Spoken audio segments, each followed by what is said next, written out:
प्यारे बच्चों, कक्षा 12 की विषय गणित के अंतर्गत आज हम लोग अध्याय 6 का अध्ययन करेंगे, जिसका नाम है अवकलज के अनुप्रयोग। पिछला अध्याय जो कि था 5, जिसमें हम लोगों ने अवकलज के बारे में सीखा, यानी किस तरीके से हम किसी भी फलन का अवकल गुणांक ज्ञात करते हैं। आज उसी का हम अनुप्रयोग करेंगे, यानी जो हमने पिछले अध्याय में सीखा है किसी फलन का अवकलज ज्ञात करना, उस अवकलज का हम क्या क्या प्रयोग करके कौन कौन चीज़ों का अध्ययन कर सकते हैं, वो आज हम सीखेंगे। तो अवकलज के अनुप्रयोग में सबसे पहला जो अनुप्रयोग है वो है राशियों के परिवर्तन की दर। यानी कोई राशि है, उसमें परिवर्तन किस हिसाब से हो रहा है, यानी जैसे जैसे समय बदल रहा है वैसे वैसे उस राशि में क्या परिवर्तन हो रहा है। इसके बारे में जानने से पहले हम जरा ये सीखते हैं। जैसे हम लोगों ने फॉर्मूला पढ़ा है त्वरण का, तो त्वरण बराबर क्या होता है, वेग परिवर्तन बटे समय अंतराल।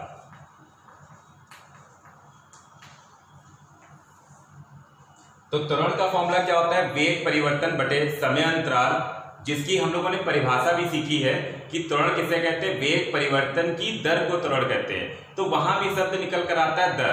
तो दर का मतलब, जब भी दर का मतलब आता है तो उसका मतलब होता है समय के सापेक्ष परिवर्तन। तो त्वरण किसे कहते हैं, वेग परिवर्तन जो समय के साथ साथ होगा, यानी जैसे जैसे समय में परिवर्तन होता जाएगा वैसे वैसे वेग में क्या परिवर्तन हो रहा है उसको कौन निरूपित करेगा, त्वरण निरूपित करेगा। तो जब भी कहीं दर की बात आती है तो उसका मतलब होता है समय के सापेक्ष परिवर्तन, या फिर और किसी की बात आएगी तो उस हिसाब से हो जाएगा। तो जैसे हम लोगों ने सीखा dy/dx, ये क्या कहलाता है, अवकलज। ये हम लोगों ने पिछले अध्याय में सीखा था। तो अब हम इसका उपयोग करेंगे। तो जैसे ये हम लोग लिखते हैं तो इसका फॉर्मूला क्या होता है, dv/dt, इस तरीके से होता है, यानी वेग परिवर्तन बटे समय अंतराल। उसी तरीके से देखिए यहां पर भी लिखा है। तो इसका मतलब है dy/dx का मतलब है कि y में जो परिवर्तन होगा वो x के सापेक्ष कितना होगा। हम सभी जानते हैं कि जो फलन होते हैं, जैसे ये फलन है y = x, तो y जो है वो x का एक फलन है। तो जैसे जैसे हम x में परिवर्तन करते जाएंगे वैसे वैसे y में भी परिवर्तन होता जाएगा, क्योंकि x क्या है, स्वतंत्र चर, और y क्या है, परतंत्र चर। तो स्वतंत्र चर में परिवर्तन करेंगे तो y यानी जो परतंत्र चर है उसमें भी परिवर्तन होता जाएगा। तो किस हिसाब से परिवर्तन होगा वही हमारा क्या निरूपित करता है, dy/dx, यानी y में x के सापेक्ष परिवर्तन की दर। y में x के सापेक्ष परिवर्तन की दर, ये ध्यान रहे, x के सापेक्ष परिवर्तन की दर है तो अपॉन में dx है, और जब केवल परिवर्तन की दर होगी तो अपॉन में dt हो जाएगा। तो जिसके सापेक्ष परिवर्तन की दर कहेगा वो अपॉन में d के साथ लिखा जाएगा, जैसे x के सापेक्ष तो dx, और जिसमें परिवर्तन होगा वो ऊपर लिखा जाएगा तो dy। इसका मतलब है y में x के सापेक्ष परिवर्तन की दर, यानी जब y x में परिवर्तन होगा तो y में कितना परिवर्तन होगा वो हमारा डिनोट करेगा dy/dx। तो देखिए राशि में परिवर्तन की दर, तो यही परिवर्तन की दर है। तो हम इसका उपयोग करेंगे और विभिन्न प्रकार के क्वेश्चनों को हम सॉल्व करेंगे। तो अब हम लोग प्रश्न देखते हैं। जैसे प्रश्न दिया है, एक वृत्त की त्रिज्या समान रूप से 3 सेंटीमीटर प्रति सेकंड की दर से बढ़ रही है। ज्ञात कीजिए वृत्त का क्षेत्रफल किस दर से बढ़ रहा है जबकि त्रिज्या 10 सेंटीमीटर है। तो यहां पर देखिए हम सभी जानते हैं कि जो वृत्त है अगर उसकी त्रिज्या बढ़ेगी तो जाहिर सी बात है कि उसका क्षेत्रफल भी बढ़ेगा। तो त्रिज्या बढ़ रही है, उसके सापेक्ष क्षेत्रफल किस दर से बढ़ रहा है ये हमें यहाँ पर ज्ञात करना है। तो देखिए सबसे पहले परिवर्तन किसमें दिया गया है, वृत्त की त्रिज्या समान रूप से 3 सेंटीमीटर प्रति सेकंड की दर से बढ़ रही है। तो हमने त्रिज्या मान ली, माना वृत्त की त्रिज्या, माना वृत्त की त्रिज्या। तो पहले हम त्रिज्या को मान लेते हैं, तो हम किससे निरूपित करते हैं, r से। तो चूंकि यहाँ पे दिया गया है सेंटीमीटर प्रति सेकेंड, तो हम सेंटीमीटर में त्रिज्या को मान लेंगे। तो त्रिज्या कितनी हो गई? 8 सेंटीमीटर। अब देखिए त्रिज्या में परिवर्तन की दर क्या है? 3 सेंटीमीटर प्रति सेकेंड, यानी समय के सापेक्ष, यानी हर 1 सेकेंड में त्रिज्या 3 सेंटीमीटर बढ़ जाती है।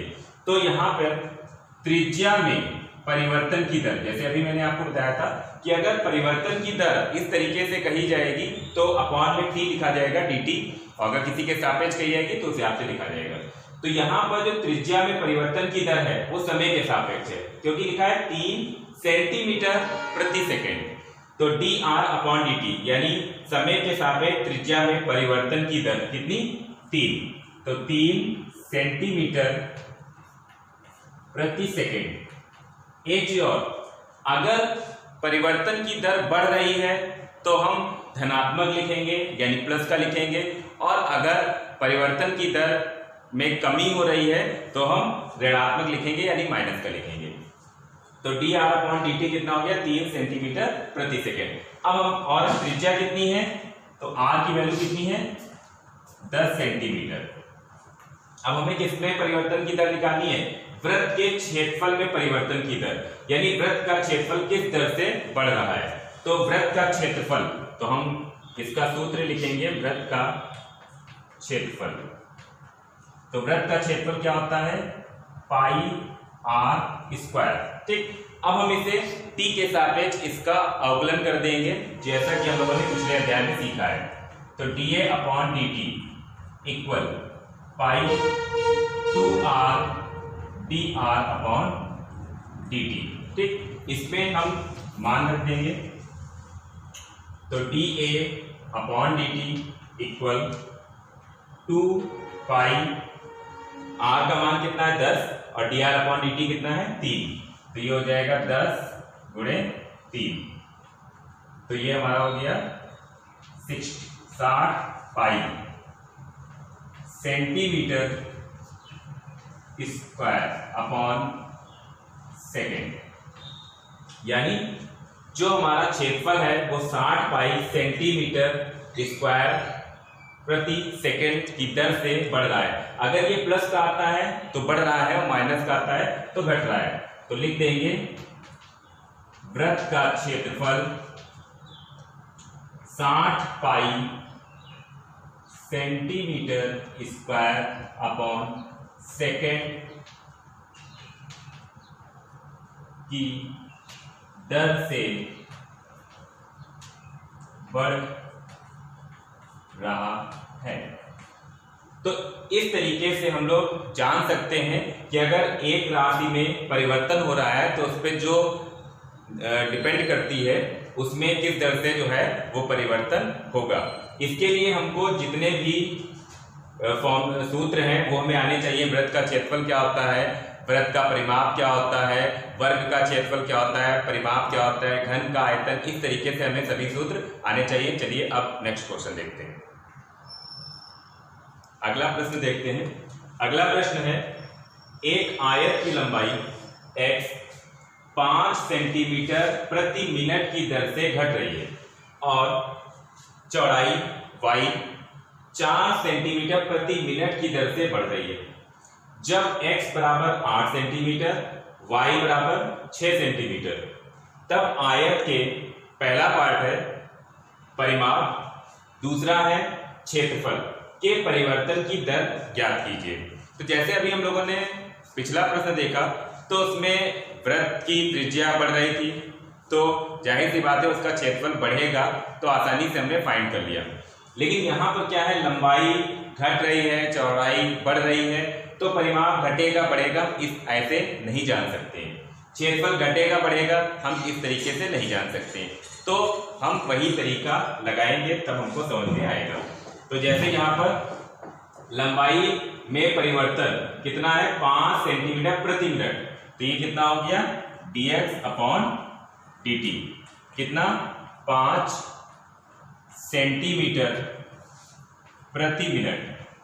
अब आगे क्या है, दर से घट रही है तो ये ऋणात्मक चिन्ह का हम लिखेंगे। फिर dy अपॉन dt, ये कितना हो गया, y में परिवर्तन की दर 4 सेंटीमीटर प्रति मिनट, की दर से बढ़ रही है तो प्लस का लिखेंगे, तो 4 सेंटीमीटर प्रति मिनट। और x की वैल्यू कितनी है 8 और y की वैल्यू कितनी है 6 सेंटीमीटर। ठीक, इतना जो है वो हमें पता है। अब पहला पार्ट परिमाप, तो आयत का परिमाप हम सभी जानते हैं कि आयत का परिमाप क्या होता है। तो आयत का परिमाप मान लिया हमने C से लिख लिया या P से लिख लें। ठीक, तो आयत का परिमाप P तो कितना होता है 2 लंबाई प्लस चौड़ाई, तो ये हो गया P 2 लंबाई कितनी x, चौड़ाई कितनी y। अब चूंकि हमें इसमें परिवर्तन की दर ज्ञात करनी है तो t के सापेक्ष हम अवकलन कर देंगे। तो dp upon dt equal to dx upon dt plus dy upon dt। अब इसमें हम मान रख देंगे, तो dx अपॉन dt माइनस का 5 और dy अपॉन dt प्लस का 4, तो ये हो गया 2 माइनस 5 प्लस 4, तो ये हमारा आ गया 2 माइनस 1। तो dp अपॉन dt कितना आ गया माइनस का 2। देखिए माइनस केवल हमें ये बताएगा कि इसमें कमी हो रही है, प्लस बताएगा कि इसमें वृद्धि हो रही है। तो जो आयत का परिमाप है कितना आया -2, इसका मतलब आयत के परिमाप में क्या हो रही है कमी। तो आयत का परिमाप 2 सेंटीमीटर प्रति मिनट, क्योंकि जिसमें दिया गया था उसी में हमें लिखना है। तो आयत का परिमाप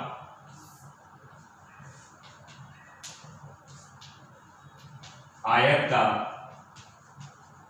परिमाप 2 सेंटीमीटर प्रति मिनट की दर से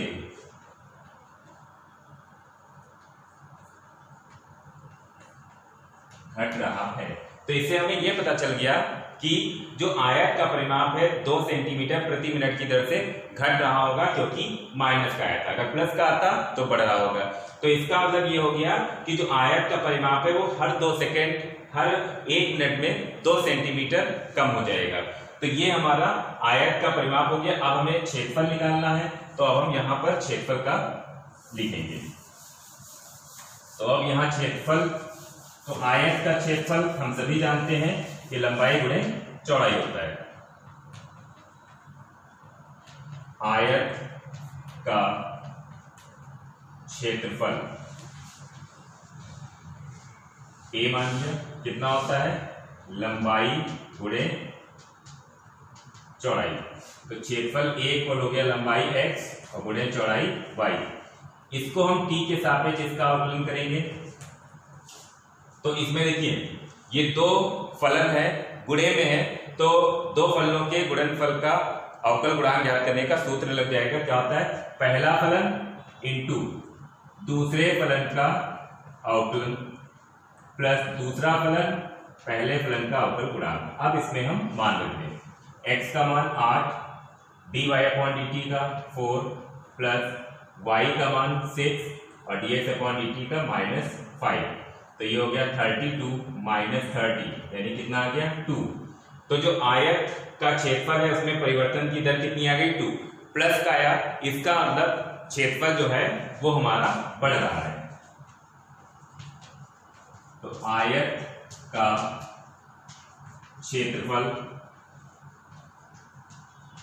2 सेंटीमीटर प्रति मिनट की दर से बढ़ रहा है। तो जो हम लोगों ने अवकलज का पहला अनुप्रयोग पढ़ा, उसमें पढ़ा राशियों के परिवर्तन की दर। इससे हमें क्या पता चला, पहले तो हमने किसकी सहायता से इसको हल करना सीखा, अवकलन की सहायता से। यानी जो अवकलज मिलता है उसको हम किस तरीके से यहाँ पर उसका हम प्रयोग कर सकते हैं। किसी भी राशि में परिवर्तन की दर हम यहाँ पर ज्ञात कर सकते हैं। कुछ प्रश्न मैंने आपको बताए। अब हम लोग जो दूसरा इसका अनुप्रयोग है उसे सीखेंगे। अब हम लोग अवकलज का दूसरा अनुप्रयोग पढ़ेंगे जिसका नाम है वर्धमान तथा ह्रासमान। अब इसका मतलब क्या होता है कि कोई भी फलन है, जैसे मान लिया कि फलन है fx इक्वल एक्स स्क्वायर, जहां x जो है वो बिलोंग्स कर रहा है R यानी वास्तविक संख्याओं के समुच्चय में, यानी x जो है वो कोई भी वास्तविक संख्या हो सकती है। तो वर्धमान और ह्रासमान का मतलब क्या है? मान लीजिए कि हमने एक ग्राफ बनाया, ये x अक्ष हो गई, ये y अक्ष हो गई, ये y डैश और ये हमारी x डैश और ये o हो गया। ठीक, मान लिया कि हमने x की कुछ वैल्यू रखी, जैसे यहाँ पर ये 1 है, ये 2 है, इस तरीके से ये -1 है, ये -2 है। ठीक, हमने एक छोटी सी टेबल हम बना लेते हैं, यहाँ पर x की वैल्यू हो जाएंगी और यहाँ जो फलन हमारा fx है इसका मान हो जाएगा। तो x की वैल्यू अगर हमने यहाँ पर जैसे x की वैल्यू जो है वो हमने रखी -2, तो जब -2 का स्क्वायर करेंगे तो प्लस का 4 आएगा। फिर हमने -3/2 रखी, इसका स्क्वायर करेंगे तो 9/4 आएगा। फिर हमने x की वैल्यू जो है वो -1 रखी, इसका स्क्वायर अगर करेंगे तो +1 आएगा। फिर हमने -½ रखी, इसका स्क्वायर 1/4 आएगा और फिर 0 रखी तो इसका स्क्वायर में 0 मिलेगा। ठीक, एक हम इधर टेबल बना लेते हैं, ये तो x की वैल्यू घटती वाली हो गई। अब कुछ x की वैल्यू बढ़ती वाली देख लें। अगर x की वैल्यू 0 रखेंगे फलन में तो हमें 0 मिलेगा, अगर 1/2 रखेंगे तो 1/4 मिलेगा, अगर 1 रखेंगे तो 1 मिलेगा, 3/2 लिखेंगे तो 9/4 मिलेगा और अगर हम 2 रखेंगे तो हमको 4 मिलेगा। ठीक, अगर हम इसका एक ग्राफ बनाते हैं तो हमको ग्राफ जो है वो कुछ इस तरीके से मिलेगा, इस तरीके से हमको कुछ ग्राफ जो है वो मिला। ये पॉइंट्स हो गए इस तरीके से जिस पे हमने वैल्यू बनाई है। ठीक, इस तरीके से यहाँ कुछ पॉइंट्स इस तरह से हो गए। ठीक, अब हम क्या देखते हैं, इधर क्या है x लेस देन 0, यानी इधर जो है वो x की वैल्यू 0 से कम है और इधर क्या है x ग्रेटर देन 0, यानी जो x की वैल्यू है वो 0 से ज्यादा है। ठीक, तो हमने क्या देखा कि जब हम बाएं से दाएं चलेंगे, बाएं से दाएं हम चलेंगे तो देखिए हम बाएं से दाएं यानी इस डायरेक्शन में चलेंगे तो ये देखिए हमारा जो ग्राफ है, ये ग्राफ है किसका? ये ग्राफ हमारा इस फलन का है fx इक्वल एक्स स्क्वायर का। तो जब हम बाएं से दाएं चल रहे हैं तो हमारा जो ग्राफ है वो देखिए धीरे धीरे जो है वो कम होता जा रहा है, यानी जो उसकी प्रवणता है वो घटती जा रही है, ढाल उसकी घटती जा रही है। इसका मतलब ये है कि जो फलन है वो हमारा धीरे धीरे क्या हो रहा है, कम होता जा रहा है, कम होता जा रहा है, यानी ह्रासमान है। ह्रासमान का मतलब ही ये है कि फलन का मान क्या होता जाए, कम होता जाए। ठीक, यानी जब भी हम x लेस देन 0 के लिए फलन के लिए हम बाएं से दाएं चलेंगे तो हमारा जो ग्राफ है वो हमारा कम होता जा रहा है, यानी जो हमारा फलन है देखिए उसकी वैल्यू कम होती जा रही है, 4 थी, फिर 9/4 हो गई, फिर 1 हो गई, 1/4 हो गई, 0 हो गई, यानी फलन का मान कम होता गया। तो इसका मतलब यह है x लेस देन 0 पर फलन ह्रासमान है। क्यों? क्योंकि ये देखिए आलेख की ऊंचाइयां जो हैं वो कम हो रही है, यहाँ ऊंचाई ज्यादा, यहाँ और कम, यहाँ और कम, यहाँ और कम, यहाँ सबसे कम। अब इसी तरीके से हम इधर विचार करें, हम इधर बाएं से दाएं चलें, तो जब हम इधर बाएं से दाएं चल रहे हैं तो देखिए जब हम इस डायरेक्शन में चलेंगे तो ये हमारा ग्राफ की ऊंचाई बढ़ती जा रही है, यहाँ ऊंचाई कम, यहाँ और ज्यादा, यहाँ और ज्यादा और ज्यादा, यानी जब हम x ग्रेटर देन 0 की तरफ चलेंगे तो हमारा जो फलन है उसका मान बढ़ता जा रहा है। 0 1/4 एक ज्यादा हो गया उससे थोड़ा, फिर 1 और ज्यादा हो गया, 9/4 और ज्यादा हो गया, 4 और ज्यादा हो गया, यानी x ग्रेटर देन 0 की तरफ जब हम चलेंगे तो हमारे आलेख की ऊंचाई क्या हो रही, बढ़ रही है, यानी x ग्रेटर देन 0 पर फलन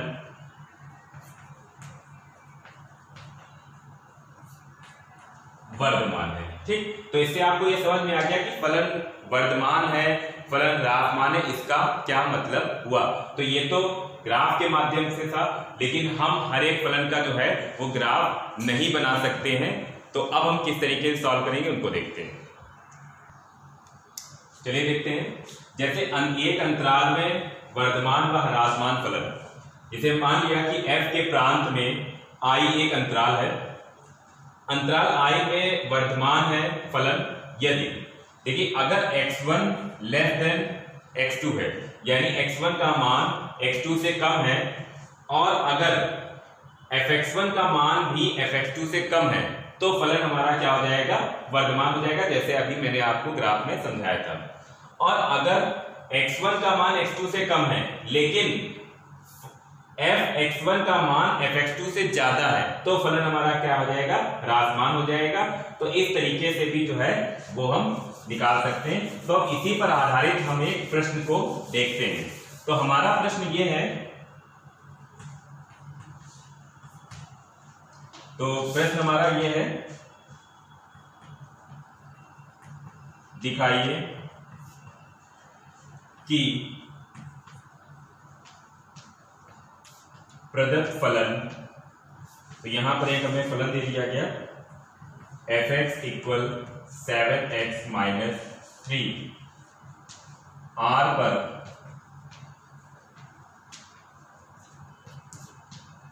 वर्तमान है, ठीक। तो ये हमारा प्रश्न हो गया। अब देखिए जो अभी कंडीशन बताई है उनका हम उपयोग करेंगे। तो देखिए fx इक्वल 7x माइनस 3, सबसे पहले हमने मान लिया, यानी r में है, मान लिया x1 और x2 ये हमारे r में है, ठीक, यानी x1 x2 किस में बिलोंग कर रहे हैं, r में बिलोंग कर रहे हैं। x1 लेस देन x2 ये हम लोग लेके चलेंगे, ठीक। अब देखिए, अब हमें fx1 लेस देन fx2 या fx1 ग्रेटर देन fx2 के हिसाब से लेकर आना है। वर्तमान है तो fx1 लेस देन fx2 हमें लेकर आना है, जो अभी हमने दिखाया था। देखिए यहां पर कितना है, 7x minus 3, x1 less than x2। अब हमने दोनों तरफ 7 से मल्टीप्लाई कर दी, कोई फर्क पड़ा नहीं पड़ा। हम लोगों ने पिछले साल पढ़ा है रैखिक असमीकाओं में कि अगर हम दोनों तरफ किसी नंबर से गुणा, भाग, जोड़, घटाना करते हैं तो कोई भी फर्क नहीं पड़ता है। अब क्या है, -3, तो हमने दोनों तरफ -3 कर दिया। अब देखिए ये fx की वैल्यू थी, ये किसकी वैल्यू हो गई, fx1 की, और लेस देन fx2। तो हम लेके चले थे x1 लेस देन x2, लेकिन हमने प्रूफ कर दिया fx1 लेस देन fx2। इसका मतलब कि f r पर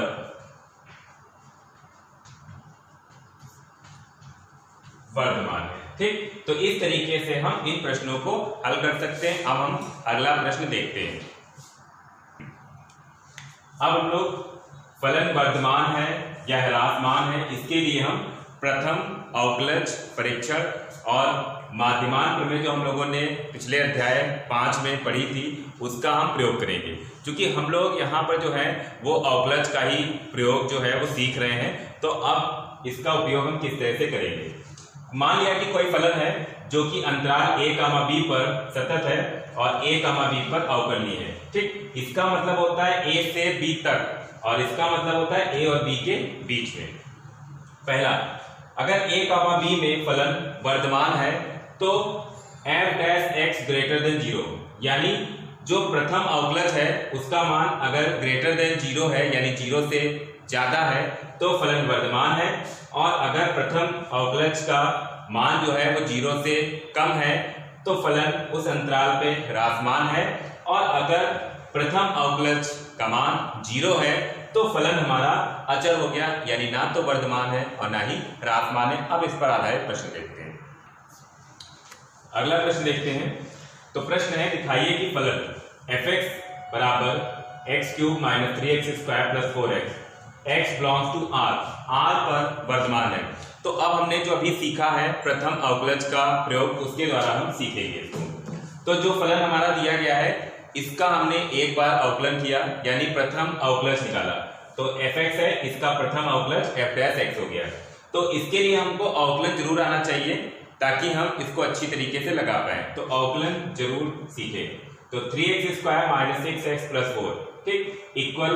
अब देखिए इसको हम थोड़ा सा सही से करेंगे। तो यहाँ पे 4 को हमने 3 प्लस 1 लिख दिया, इतने में हमें कॉमन मिल गया, यानी उभयनिष्ठ मिल गया 3। तो ये हो गया 3 ब्रैकेट में x माइनस 1 का होल स्क्वायर प्लस 1। अब देखिए इतनी वैल्यू क्या ये हमारी कभी भी ऋणात्मक हो सकती है? नहीं हो सकती है, क्योंकि ये होल स्क्वायर है। हम जानते हैं कि स्क्वायर कभी भी ऋणात्मक नहीं होता है। तो ये धनात्मक हो गया, क्योंकि प्लस का 3 है मल्टीप्लाई में, इसलिए ये पूरी वैल्यू हमारी प्लस की आएगी। और प्लस 1 यानी अगर किसी भी धनात्मक मान में हम प्लस 1 करेंगे तो वो भी तो हमें धनात्मक मिलेगा। इससे हमें ये पता चल गया जो f डैश x है ये पूरी वैल्यू x के किसी भी मान पे आप x का कोई भी मान रखिए, कभी भी ये हमें ऋणात्मक नहीं मिलेगा, यानी धनात्मक मिला, यानी 0 से ज्यादा मिला। तो f dash x greater than 0, अभी बताया था कि अगर प्रथम अवकलज 0 से ज्यादा आता है तो हमारा फलन जो है वो वर्धमान होता है। अगला प्रश्न देखते हैं। तो प्रश्न हमारा है वे अंतराल ज्ञात कीजिए जिसमें फलन fx इक्वल ये द्वारा प्रदत्त फलन नंबर 1 वर्धमान है, नंबर 2 ह्रासमान है। यानी फलन दिया गया है, हमें सबसे पहले अंतराल निकालने हैं और फिर किस अंतराल पे वर्धमान है किस पे ह्रासमान है ये हमको देखना है। तो सबसे पहले फलन का हमने प्रथम अवकलज किया, यानी एक बार इसका अवकलन कर दिया। यहां पर 12 कॉमन मिल गया, इसके हमने गुणनखंड कर दिए, इतने आ गए। उसके बाद f डैश x यानी प्रथम जो हमारा अवकलज है उसको 0 करके यहां से हमने x की वैल्यू निकाली। तो यहां से x की 2 वैल्यू मिली, 3 मिली और -2 मिली। ठीक, उसके बाद हमने संख्या रेखा पे इसको ऐसे ही दिखा लिया, जो कि हम लोगों ने रैखिक असमीकाओं में पिछले साल पढ़ा, संख्या रेखा पे दिखाना। तो ये प्लस इनफाइनाइट, ये माइनस इनफाइनाइट, ये -2 और ये 3। तो एक हमारा अंतराल ये हो गया -इनफाइनाइट, -2। दूसरा अंतराल हो गया ये 2, 3, -2, 3 और तीसरा अंतराल ये हो गया 3, इनफाइनाइट। तो ये 3 हमें अंतराल तो मिल गए। अब किस पे वर्धमान है किस पे ह्रासमान है ये हमें देखना है। तो देखिए हमने अभी पढ़ा कि अगर f dash x greater than 0 होगा तो फलन वर्धमान होगा और लेस देन 0 होगा तो ह्रासमान होगा। जैसे देखिए -2, इनफाइनाइट, ठीक, -इनफाइनाइट, 2 यानी इनके बीच में कोई वैल्यू हम रख के देख ले, यानी -2 से कम। तो मान लिया कि -3 जो है वो हमने रख के देख लिया। तो जब यहाँ -3 रखेंगे तो ये नेगेटिव साइन मिलेगा, यहाँ -3 रखेंगे तो नेगेटिव साइन मिलेगा, यानी टोटल हमें साइन क्या मिल जाएगा? पॉजिटिव, यानी प्लस का हमें मिलेगा। इसका मतलब f dash x greater than 0 मिलेगा। फिर 3, इनफाइनाइट पे, तो 3 और इनफाइनाइट के बीच कोई वैल्यू रख के देख लेते हैं। हमने 4 रख के देख ली, तो यहाँ जब 4 रखेंगे 4 - 3 प्लस का मिलेगा, यहाँ 4 रखेंगे प्लस का मिलेगा। ठीक, तो हमें f डैश x यहाँ भी ग्रेटर देन 0 मिलेगा। तो इन दोनों अंतरालों पे फलन हमारा क्या हो गया? वर्धमान हो गया। अब इस अंतराल पे चेक करेंगे, तो -2 और 3 के बीच कोई वैल्यू रख के देख लें। तो जैसे हमने 1 रख के देख लिया, यहाँ 1 रखेंगे 1 - 3 माइनस का मिलेगा, यहाँ 1 रखेंगे तो प्लस का मिलेगा। तो प्लस माइनस मल्टीप्लाई करेंगे तो माइनस का। f dash x less than 0 हो गया, यानी इस पे फलन जो है वो हमारा ह्रासमान हो गया। तो आज हम लोगों ने ये सीखा कि प्रथम अवकलज का प्रयोग किया और हमने राशियों के परिवर्तन की दर निकालना सीखा, यानी अगर एक राशि में परिवर्तन हो रहा है तो उससे संबंधित दूसरी राशि में परिवर्तन किस हिसाब से होगा। फिर हमने सीखा कि कोई फलन वर्धमान है या ह्रासमान है ये हम कैसे ज्ञात करेंगे और किस अंतराल पे वो वर्धमान है या ह्रासमान है निकालेंगे। अब कुछ गृह कार्य आपको देते हैं, आप उनको सॉल्व कीजिएगा। तो आज गृह कार्य में जो मैंने पढ़ाया राशियों के परिवर्तन की दर और फलन वर्धमान और ह्रासमान किस अंतराल पे है और कैसे हम ज्ञात करेंगे, उस पे आधारित कुछ प्रश्न मैं आपको गृह कार्य के रूप में दे रहा हूं। आशा है कि आपको जो है वो अच्छी तरीके से समझ में आया होगा कि अवकलज के अनुप्रयोग हम किस तरीके से करते हैं राशियों के परिवर्तन की दर ज्ञात करने में और फलन वर्धमान है या ह्रासमान है इसको ज्ञात करने में। धन्यवाद।